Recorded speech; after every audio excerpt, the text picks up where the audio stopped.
Selamat datang di webinar Dialog Teologi Sintas Iman bersama Dr. Bambang Nursena. Dalam webinar ini, kita akan membahas berbagai hal mengenai kekristenan dan bagaimana kita sebagai orang percaya dapat mempertanggungjawabkan iman kita.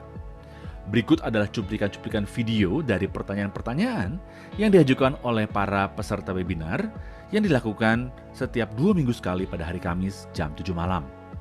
Bagi Anda yang ingin mendaftar, Anda bisa klik link bit.ly/dialog lintas iman, atau Anda bisa klik link yang terdapat pada caption di bawah ini. Jangan lupa untuk klik dan subscribe YouTube channel Pijar TV. Ketika Nabi Mika mendapatkan nubuatan ya Pak ya dari Tuhan gitu ya Allah. Itu kan memang karena Allah kita Maha Tahu. Ya, jadi dia tahu apa yang akan terjadi sehingga dia memberikan nubuatan itu kepada Nabi Mika. Nah, pertanyaan saya, mekanismenya itu adalah apakah Allah Maha Tahu atau karena memang Allah itu eksis dalam setiap lini waktu, Pak. Gitu. Jadi memang dia berada pada saat di masa depan juga gitu, Pak. Gitu. Jadi ini pertanyaan yang liar aja sih Pak di dalam pemikiran saya gitu ya, Pak ya. Gitu. Saya coba ulang pertanyaan, saya agak bingung. Jadi begini Pak, Allah itu kan seharusnya dia berada di luar dimensi waktu ya Pak ya. Jadi dia menguasai waktu, berarti secara eksistensi memungkinkan dia pada waktu yang sama, itu dia berada pada masa lalu, pada masa sekarang, dan pada masa depan, secara eksistensi. Ya, walaupun ketika Allah berinkarnasi menjadi manusia di dalam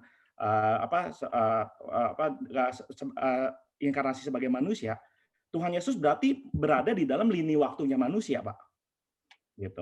Nah, pertanyaan saya sebenarnya ketika Allah memberikan nubuatan kepada nabi-nabi di memberikan nubuatan untuk masa depan, apakah karena kemahatauan atau memang karena sifat Allah yang mampu berada di luar dimensi waktu itu, Pak? Dia memang eksis pada di masa depan gitu loh, sehingga dia bisa memberitahu pada masa yang lalu seperti itu, Pak. Ya, sebenarnya memang Allah tidak dibatasi waktu, ruang dan waktu, ya. Nah, makanya sebenarnya bagi Allah itu tidak ada yang namanya dulu atau nanti. Semua serentak terjadi.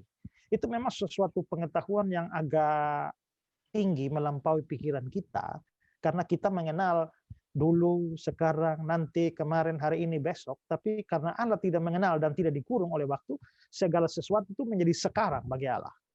Ya, menjadi sekarang bagi Allah.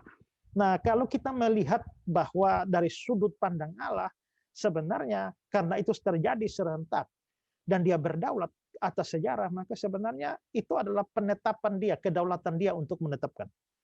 Ya, apapun yang terjadi di dalam waktu. Dari sudut pandang manusia, kita melihat bahwa itu adalah kemahatauan.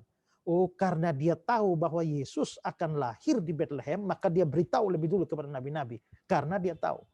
Di balik kemahatauan dari sudut pandang manusia, kelihatannya karena Yesus akan lahir di Bethlehem, makanya dia, dan karena dia maha tahu, maka dia tahu lebih dulu.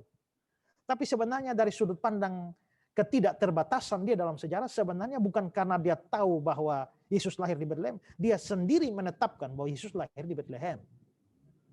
Ya, jadi menurut saya dari sudut pandang saja. Kalau kita bisa bilang ya, karena Allah tahu bahwa Yesus akan lahir di Bethlehem, makanya dia kasih beritahu lebih dulu pada nabi-nabi. Itu dari sudut pandang kita. Tapi dari sudut pandang dia yang tak terbatas, maka sebenarnya dialah yang menetapkan Yesus lahir di Bethlehem. Soal kenapa Yesus kok ditetapkan lahir di Bethlehem, bukan di tempat yang lain, nah itu perlu penjelasan yang lebih panjang. Tapi saya kira itu ada kaitannya dengan Yesus itu turunan Daud. Yesus anak Daud. Ya, karena Yesus anak Daud, Daud dari Bethlehem, maka Yesus lahir harus di Bethlehem. Menjelaskan dia dari jalur Daud. Kedua, dari pengertian Bethlehem, Bet itu artinya rumah dan lehem artinya roti. Bethlehem artinya rumah roti. Ya, mungkin tidak terlalu jauh kalau kita mengatakan bahwa Yesus pernah berkata, "Akulah roti hidup." Maka kelahiran Yesus sebagai roti hidup itu di sebuah kampung yang merupakan rumah roti, itu menjadi sesuatu yang menarik. Ya. Terima kasih. Oke. Syukran, terima kasih.